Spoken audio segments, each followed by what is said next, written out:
تمہارا پروردگار خوب جانتا ہے کہ تم اور تمہارے ساتھ کے لوگ کبھی 2/3 رات کے قریب اور کبھی آدھی رات اور کبھی تہائی رات قیام کیا کرتے ہو،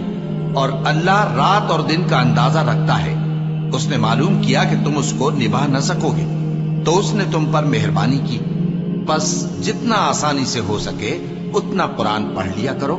اس نے جانا کہ تم میں بعض بیمار بھی ہوں گے، اور بعض اللہ کے فضل یعنی معاش کی تلاش میں ملک میں سفر کریں گے، اور بعض اللہ کی راہ میں لڑیں گے، تو جتنا آسانی سے ہو سکے اتنا قرآن پڑھ لیا کرو،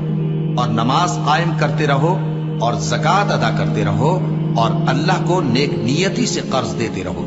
اور جو عمل نیک تم اپنے لیے آگے بھیجو گے اس کو اللہ کے ہاں بہتر اور صلے میں بہت عظیم پاؤ گے، اور اللہ سے بخشش مانگتے رہو، بے شک اللہ بخشنے والا ہے، مہربان ہے۔